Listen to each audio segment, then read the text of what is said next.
Hello and welcome to another book talk with Tracy. I thought today I would just do a little bit more reading from Three Strand Cord. Last time I had read from the prologue, but I wanted to read a little bit from Tempest's point of view. So this is a scene where she is pretending to be her friend Charisse. Now, if you've read the books or even if you tuned in last time, Tempest is kind of, she's timid, she's practical, she doesn't really like, lying or joking or anything, like she's very kind of straight-laced. And somehow she gets talked into pretending to be her friend Charisse, who is totally opposite.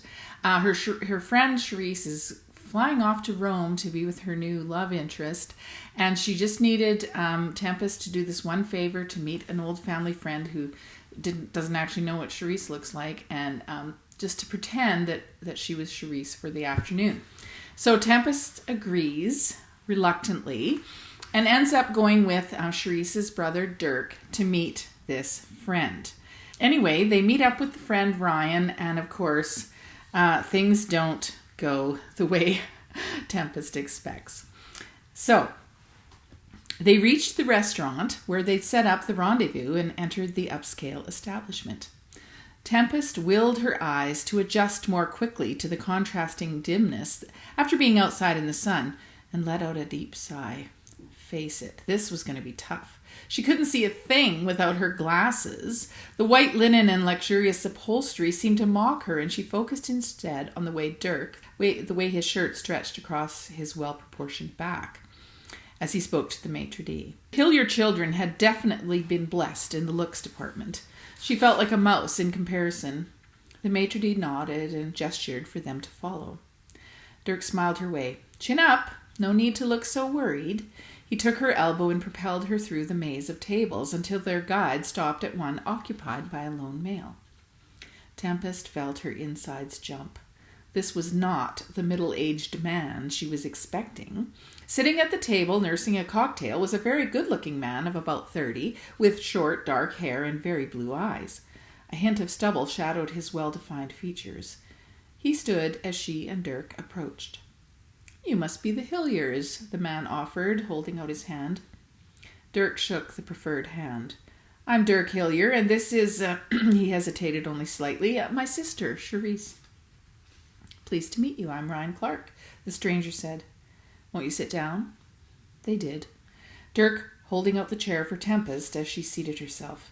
It was hard not to feel self-conscious in such a form-fitting dress, and she wasn't used to the necessary restrictions in movement that went with it.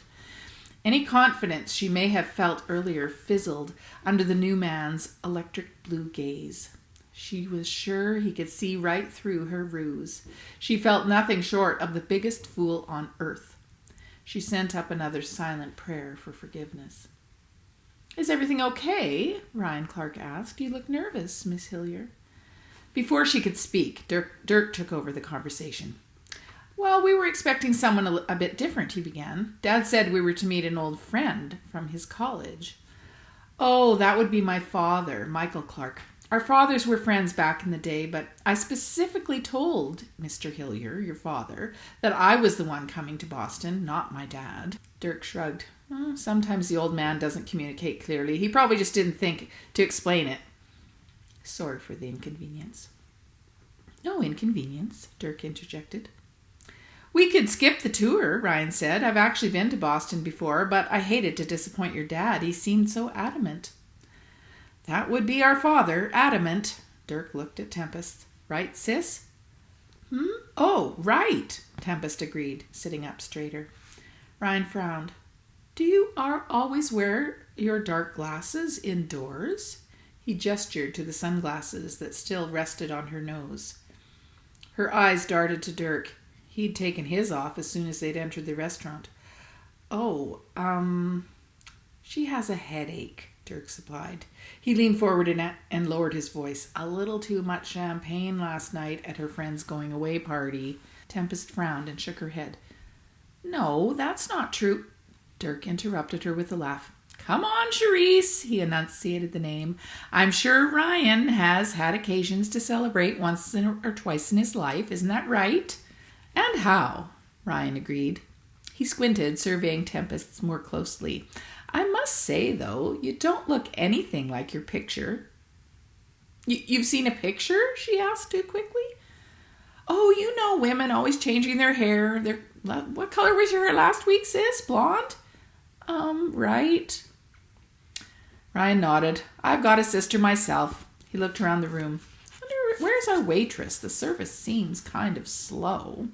So, they're finally out in the parking lot and the friend has taken his leave. So it's just Tempest and her friend, Charisse's brother, Dirk. Tempest fidgeted with Charisse's watch. This was becoming more than just uncomfortable. Dirk was obviously hitting on her and she didn't know what to do about it. Come on, Dirk continued, gently lifting her chin with his cupped hand. She kept her eyes fixed on his Adam's apple. You don't think I offered to come along today simply to help Charisse, do you? Tempest's eyes flew to Dirk's. What do you mean? Dirk laughed. Do I have to spell it out? Oh, so naive friend of my sister. He was staring at her lips. Tempest's hand flew to her mouth.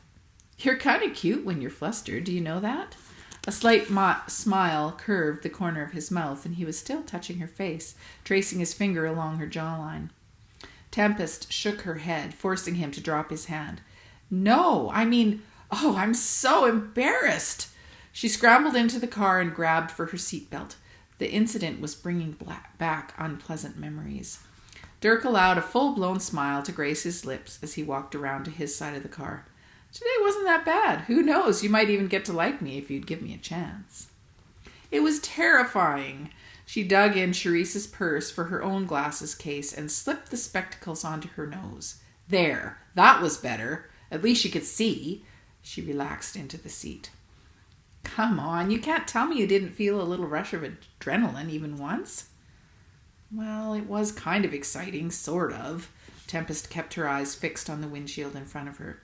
There was a smudge on one of her lenses. Well, that's a start. Although I hope it wasn't Ryan Clark that you found exciting. Tempest gulped. If the truth be told, she did find Ryan Clark rather attractive in a dangerous sort of way.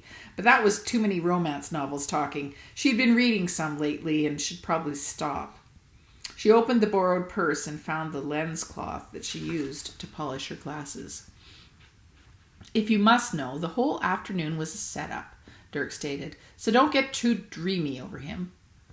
What do you mean? The circular motion of the lens cloth stilled as Tempest brought her gaze up to meet his. My father was more than happy to set up a meeting with one of his cronies' sons. He'd like nothing better than to marry Charisse off to someone suitable. Oh, that's terrible. And I don't want him to be too taken with my pseudo-sister either. Now, if it had been Charisse that was scheduled to meet him as planned, well, that would have been a different story. But what if he likes you and wants to see you again? We couldn't have that now, could we?